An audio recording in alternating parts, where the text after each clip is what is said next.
Alright, G. So ratio analysis question number one. This question is from October-November 2022, paper 3, variant 1. सवाल start करते हैं. ABPLC has a working capital of 20 has a working capital cycle of 23 days. A rival company has a working capital cycle of only 17 days. कह रहा है कि भाई हमारे पास दो कंपनीज है, ठीक है. आपके पास जो ABPLC कंपनी है उसका वर्किंग कैपिटल साइकिल 23 डेज है, जबकि जो दूसरी राइवल कंपनी है उसका वर्किंग कैपिटल साइकिल कह रहा है कितने का है, 17 दिनों का है. अच्छा, वर्किंग कैपिटल साइकिल का मैं फॉर्मूला जरा यहाँ पे लिख दूं आप लोग के अंडरस्टैंडिंग के लिए. Working capital cycle was inventory turnover in days plus trade receivable turnover in days minus trade payable turnover in days, जो कि आपको बताता है.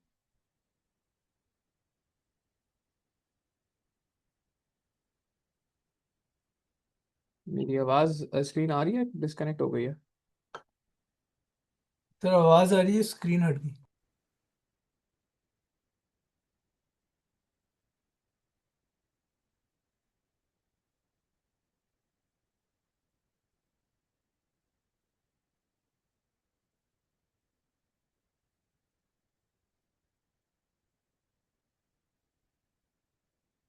आगे दोबारा स्क्रीन. जी सर। ठीक है. तो बेसिकली वर्किंग कैपिटल साइकिल का formula inventory turnover in days plus trade receivable turnover in days minus trade payable turnover in days होता है. और ये बताता है कि बेसिकली आपका वर्किंग कैपिटल कितने दिनों के अंदर आप जो है एज ए बिजनेस रिकवर कर लेते हो.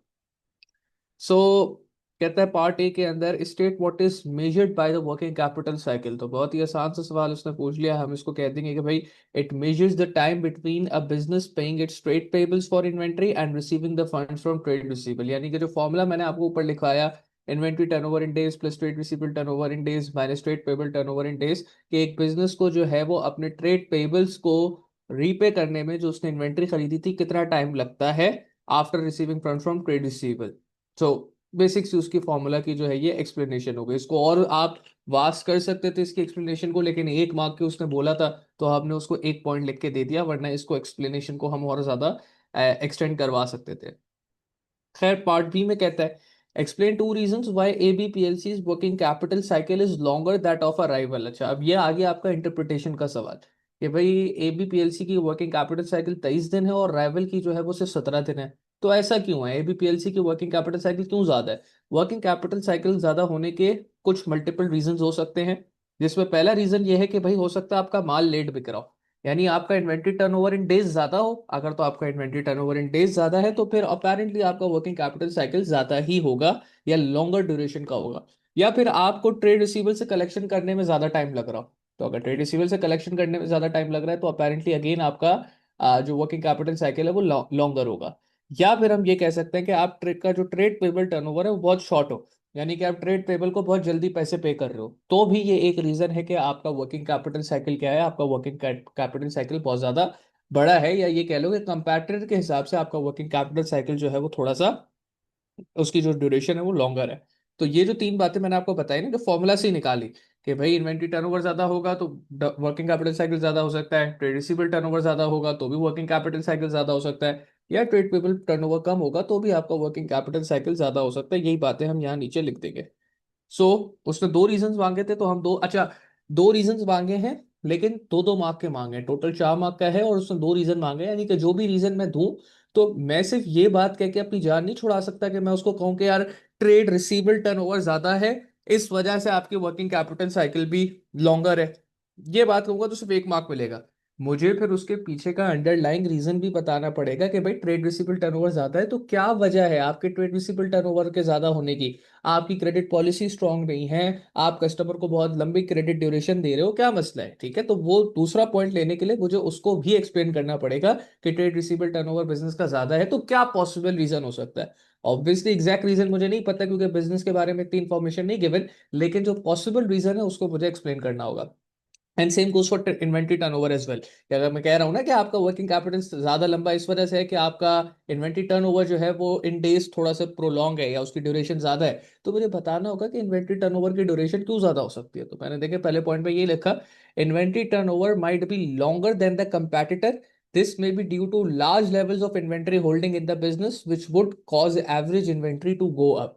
अब ये इस बात का क्या मतलब है, सुनिएगा बात। अगर मेरा बिजनेस बहुत ज्यादा इन्वेंट्री होल्ड कर रहा है, तो इट्स क्वाइट ऑब्वियस कि मुझे जो मेरा इन्वेंट्री टर्नओवर होगा, जो कि बताता है कि आपने कितने दिनों में अपना माल बेचा, भाई अगर मेरी इन्वेंट्री बहुत ज्यादा है तो मुझे माल बेचने में अपेरेंटली ज्यादा टाइम ही लगेगा। अगर मेरा कंपेटिटर मुझसे आधी इन्वेंट्री लेके बैठा हुआ है, तो उसका इन्वेंट्री टर्नओवर इन डेज मुझसे कई गुना ज्यादा बेहतर होगा। क्यों? क्योंकि उसके पास माल, वो थोड़ा माल मंगवाता है फिर बेच देता है, फिर थोड़ा माल मंगवाता है फिर बेच देता है। इन्वेंट्री टर्नओवर का रेशियो तो डिफाइन ही ये करता है, बताता ही है कि आपने अपने माल को कितने दिन में कंप्लीटली सेल ऑफ कर दिया। तो मैं अगर ज्यादा इन्वेंट्री रख के बैठा हूं तो डेफिनेटली मेरा इन्वेंट्री टर्नओवर ज्यादा होगा, बिकॉज पे मेरी एवरेज इन्वेंट्री की वैल्यू बढ़ जाएगी। तो अगर मैं आपको फॉर्मूला पे लेके आऊं, इन्वेंट्री टर्नओवर का क्या फॉर्मूला था? Average inventory upon cost of sale multiply by 365। तो अगर एक बिजनेस की एवरेज इन्वेंट्री ज्यादा होगी, ऑटोमेटिकली उसका इन्वेंट्री टर्नओवर भी क्या होगा? ऑटोमेटिकली उसका इन्वेंट्री टर्नओवर इन डेज भी बढ़ जाएगा, जिसकी वजह से वर्किंग कैपिटल साइकिल भी आपकी प्रोलॉन्ग हो जाएगी, उसकी ड्यूरेशन भी लंबी हो जाएगी। तो देखिए, मैंने सिर्फ ये नहीं कहा कि आपके इन्वेंट्री टर्नओवर ज्यादा है तो आपकी वर्किंग कैपिटल साइकिल लॉन्गर हो जाएगी, मैंने उसका रीजन भी बताया कि इन्वेंट्री टर्नओवर बढ़ने का क्या पॉसिबल रीजन हो सकता है। इसी तरीके से मैंने अगली बात की, the trade receivable turnover might be longer than the competitor. This may be due to slower payments from trade receivables after the sales, which can be due to availability of cash discounts to which might be due to availability of no cash discounts to credit customer। के अब ये again मैंने possible reason बताया कि भाई आपका trade receivable turnover इस वजह से प्रोलॉन्ग है, इस वजह से उसकी ड्यूरेशन ज्यादा है कि आपको ट्रेड रिसीवेबल से पैसा कलेक्ट करने में देरी हो रही है। और पैसा कलेक्ट करने में देरी हो सकता है इस वजह से हो रही हो कि आप उनको कोई डिस्काउंट ही नहीं दे रहे, आपने उनको कोई इंसेंटिव ही नहीं रखा हुआ उनके लिए कि वो जल्दी पेमेंट करें। तो वो आपको डिले से डिले करके एंड टाइम पे जब उनका एकदम जब सर पे आ जाती है तो वो आपको पेमेंट करना है, अदरवाइज वो पेमेंट ही नहीं कर रहे। तो मैंने पहले कॉज बताया कि वर्किंग कैपिटल साइकिल क्यों प्रोलॉन्ग हो रही है, और वो जो कॉज था कि चाहे वो इन्वेंट्री का बढ़ना हो या ट्रेड रिसीवेबल टर्नओवर का बढ़ना हो, वो क्यों बढ़ते हैं उसका भी एक पॉसिबल रीजन दूंगा। तो जाके मुझे मेरे ईच पॉइंट के 2 मार्क कंप्लीट मिलेंगे। अच्छा, यहाँ पे अगर कोई बच्चा ये लिख देता कि ट्रेड पेबल टर्नओवर आपका डिक्री बहुत छोटा हो, यानी कि आप बहुत जल्दी ट्रेड पेबल्स को पेमेंट कर रहे हो, तो उसकी वजह से भी वर्किंग कैपिटल साइकिल प्रोलॉन्ग हो जाती है। और उसका रीजन क्या होगा सर? आप क्यों ट्रेड पेबल को जल्दी पेमेंट करोगे? भाई उससे आपकी रिश्तेदारी थोड़ी है, आप उसको एक ही वजह से जल्दी पेमेंट कर रहे होगे, या दो वजह कह लो। और जो मेजर वजह है वो ये होगी कि आपको जल्दी पेमेंट करने पर कोई डिस्काउंट मिल रहा होगा, कोई डिस्काउंट रिसीव हो रहा होगा, तो आप उसको जल्दी पेमेंट कर रहे होगे, जिसकी वजह से आपकी वर्किंग कैपिटल साइकिल थोड़ी खराब हो रही है, या ये कह लो कि प्रोलॉन्ग हो रही है। दूसरा रीजन ये हो सकता है कि आप अच्छा रिलेशनशिप बनाने के लिए जल्दी पेमेंट कर रहे हो, लेकिन अगर आप बिजनेस लेके बैठे हो तो आप, जाहिर सी बात है, रिलेशनशिप भी आपके लिए मैटर करता है, लेकिन आपकी वर्किंग कैपिटल साइकिल उससे ज्यादा आपके लिए मेरे ख्याल से मैटर करती है। पैसे होंगे मैं तो पॉइंट कारोबार वन चल नहीं जाएगा। समझा। पॉइंट वन में तो कुछ है ही नहीं। पॉइंट वन, इन्वेंट्री टर्नओवर बढ़ेगा तो वर्किंग कैपिटल साइकिल बढ़ेगा। इन्वेंट्री टर्नओवर बढ़ने का एक रीजन ये होता है कि अगर बिजनेस बहुत ज्यादा इन्वेंट्री होल्ड कर रहा है, तो जैसे मैंने आपको बताया कि ज्यादा इन्वेंट्री होल्ड करने की वजह से एवरेज इन्वेंट्री बढ़ जाएगी। एवरेज इन्वेंट्री बढ़ेगी तो बेसिक फॉर्मूला है कि एवरेज इन्वेंट्री बढ़ने की वजह से आपका इन्वेंट्री टर्नओवर भी बढ़ेगा। फॉर्मूला यहाँ लिखा हुआ है, यही मैंने बताया कि इन्वेंट्री ज्यादा होल्ड करोगे, एवरेज इन्वेंट्री बढ़ेगी, एवरेज इन्वेंट्री बढ़ेगी तो इन्वेंट्री टर्नओवर बढ़ेगा। अच्छा, और पार्ट ए में आपने इन्वेंट्री टर्नओवर मेंशन नहीं किया ना? किया है, क्यों? क्यों नहीं किया? सबसे पहले लिखा ही यही है, inventory turnover might be longer than the comparator. Part A में?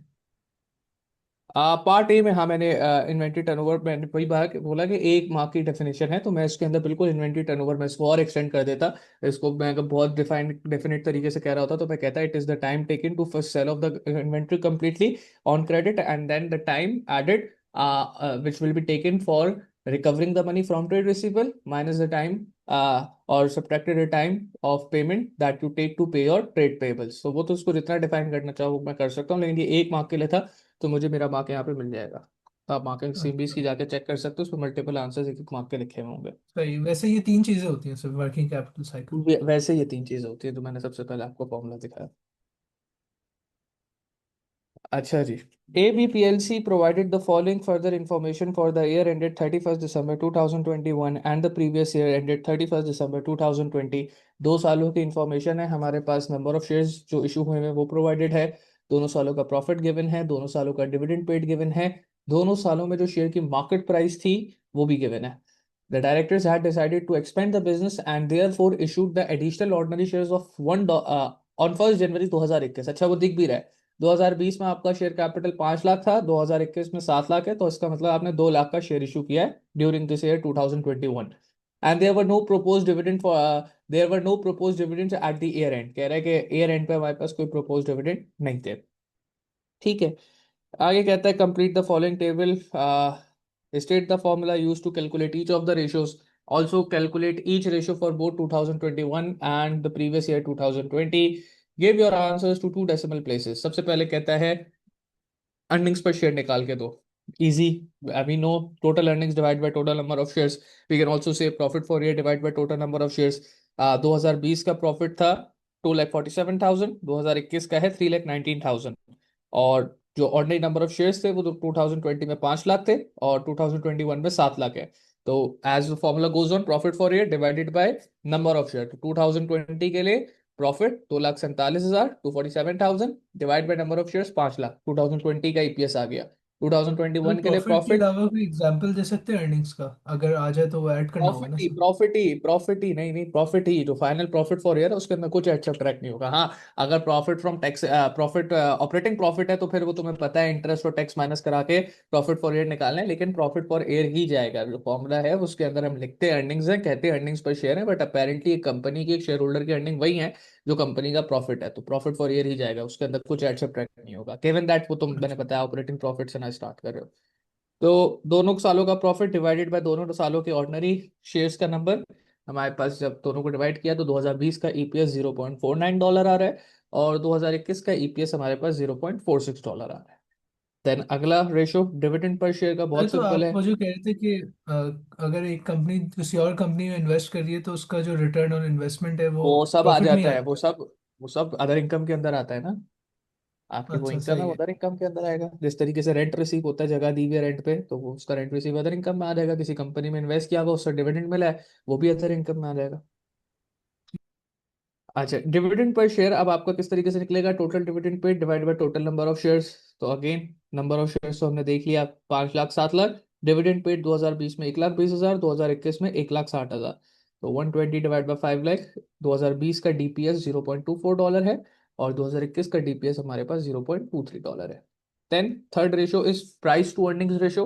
प्राइस टू अर्निंग रेशियो के नाम से ही इसका फॉर्मूला ड्राइव होता है, प्राइस टू अर्निंग, यानी कि न्यूमरेटर के अंदर share price of each share divided by जो उसकी अर्निंग्स है, यानी कि ईपीएस ऑफ ईच शेयर। तो the formula is market price divided by earning per share.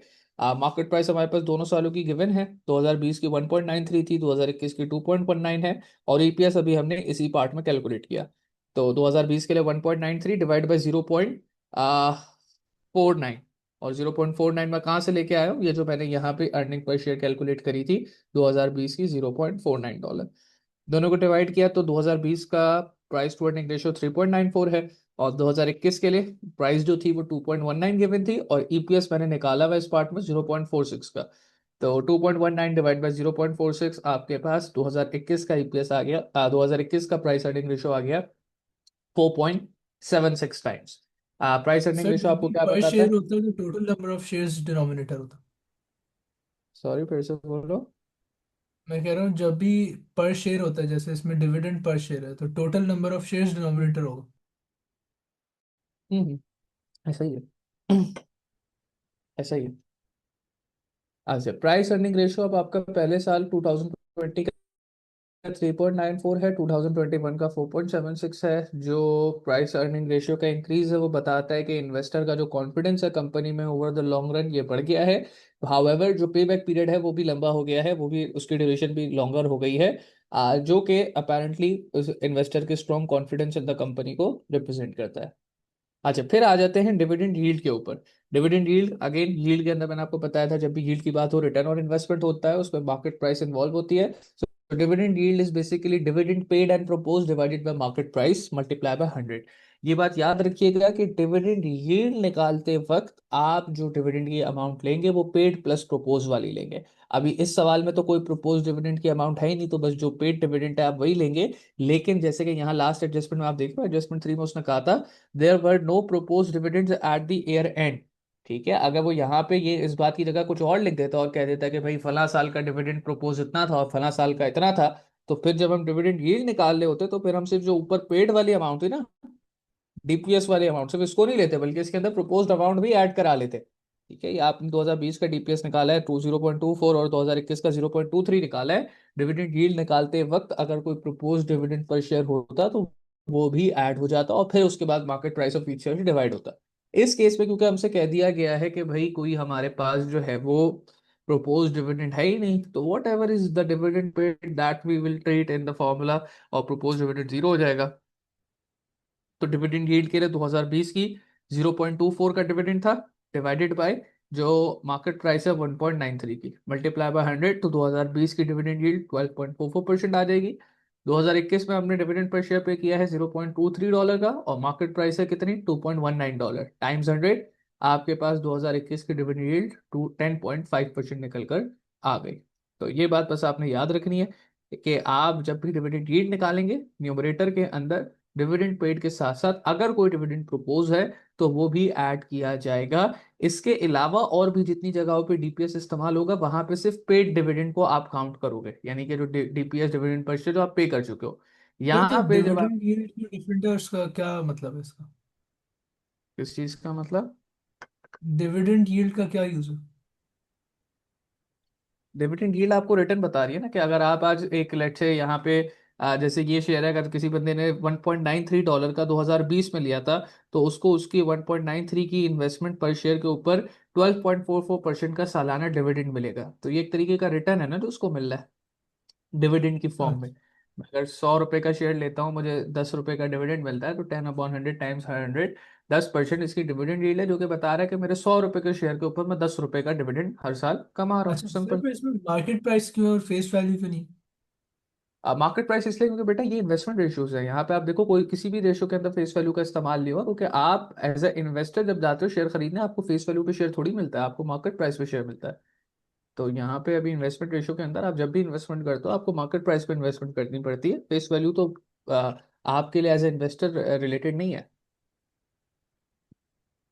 Sir मेरा मतलब कि ये चेंज हो जाता है डिविडेंड यील्ड जब मार्केट प्राइस चेंज होती जी बिल्कुल ऐसा ही है। आप देख लो 2020 में डिविडेंड यील्ड 12.44% थी, और 2021 में वो 10.5% हो गई है, क्योंकि आपने थोड़ा सा डिविडेंड कम पे किया और थोड़ी सी मार्केट प्राइस भी शेयर की बढ़ गई।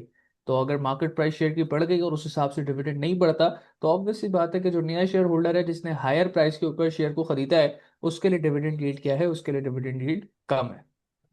तो उस साल की है। अच्छा। जनरली जो हम कहेंगे कि डिविडेंड यील्ड रही है वो कम रही है, कि शेयर ने मार्केट प्राइस के मुकाबले में उतनी डिविडेंड यील्ड 2021 में नहीं थी जितनी उसने 2020 में दे दी थी।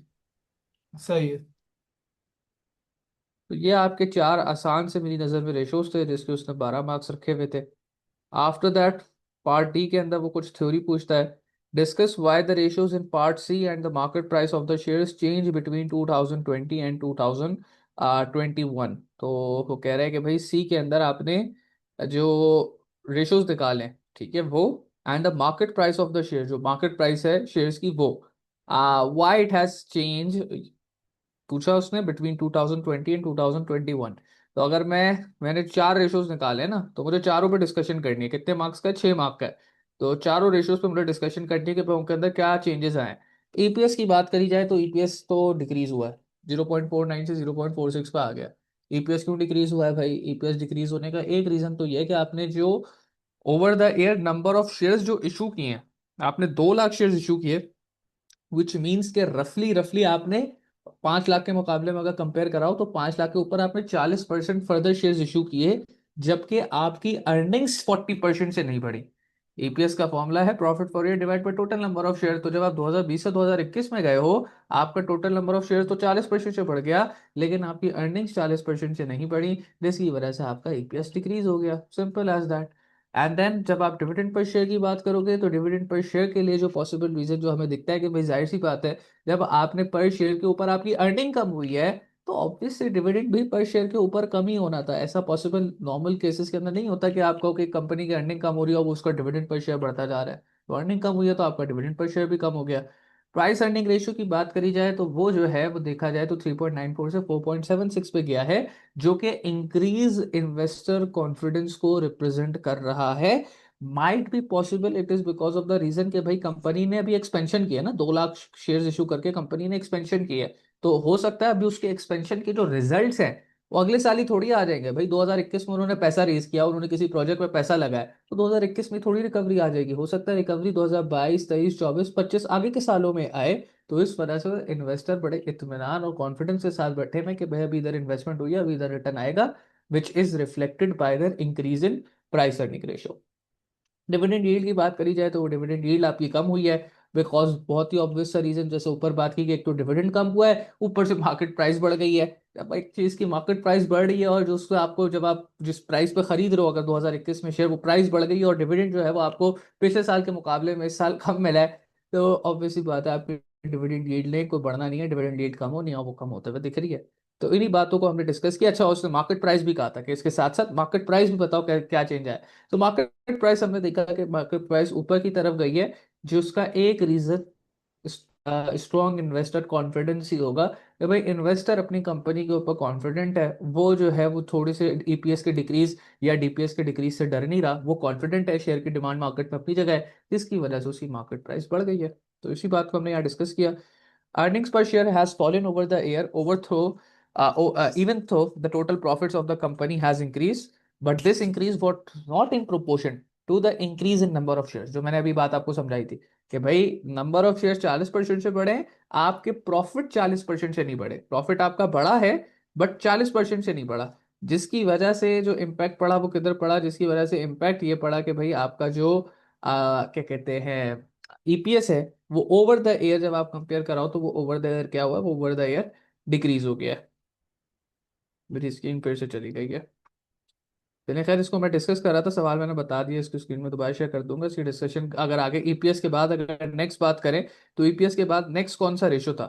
ईपीएस के बाद नेक्स्ट रेशो डीपीएस था, ठीक है। अब डीपीएस के लिए क्या हुआ है, डीपीएस भी हमें दिख रहा है कि डीपीएस भी डिक्रीज हुआ है। Dividend per share has also fallen despite a rise in total dividend. Total dividend जो आपने पे किया है वो तो बढ़ा है, लेकिन डीपीएस डिविडेंड पर शेयर देखा जाए तो वो क्या हुआ है, वो डिक्रीज हो गया है, ठीक है। और इसका रीजन क्या होगा कि भाई आपका टोटल डिविडेंड बढ़ रहा है लेकिन डिविडेंड पर शेयर जो है वो आपका कम हो रहा है, because but this rise was not in proportion to the rise in number of shares. क्योंकि भाई जो टोटल डिविडेंड आपकी पेमेंट है वो जितने से बढ़ी है, जितने परसेंट से, आपका टोटल नंबर ऑफ शेयर्स उससे ज्यादा परसेंट से बढ़ा है। सेम बात जो ईपीएस के लिए की, टोटल अर्निंग बढ़ी लेकिन जो नंबर ऑफ शेयर्स जिस प्रोपोर्शन से बढ़ा, टोटल अर्निंग उस प्रोपोर्शन से नहीं बढ़ी।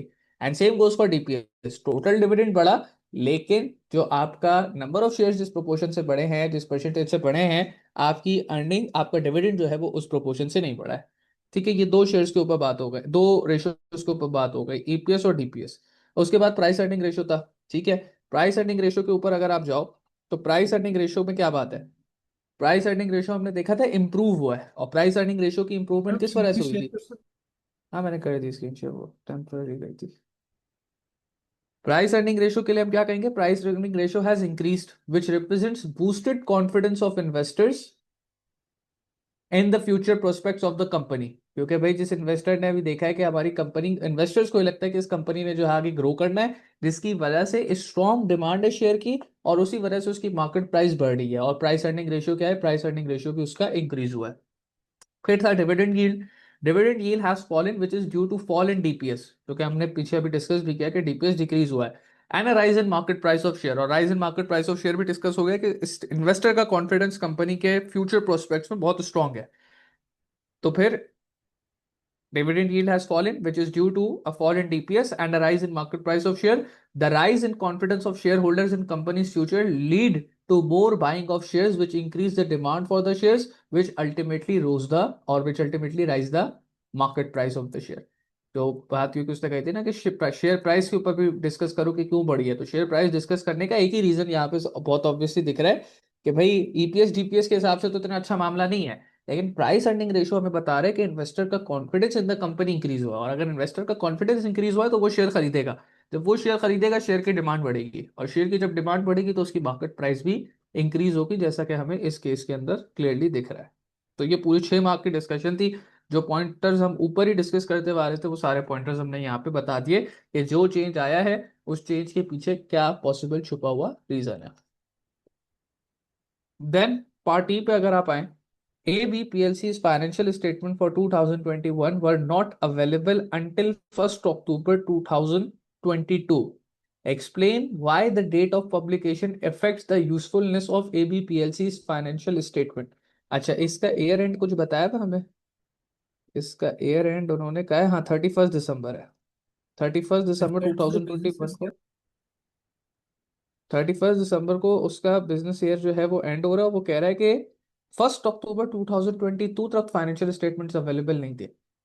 ठीक है, जो साल 2021 को खत्म हुआ है, अगले 9 महीने तक फाइनेंशियल स्टेटमेंट्स पब्लिश नहीं थी। और सवाल ये कि भाई बताओ, किस तरीके से publication of this financial statement affects it's usefulness. तो भाई मैंने टाइमली, सिर्फ 2 मार्क की। हाँ 2 मार्क का है तो छोटी सी बात है ना। अगर छोटी सी बात है तो वो 10 मार्क के लिए थोड़ी पूछेगा, फिर 2 मार्क के लिए पूछेगा ना।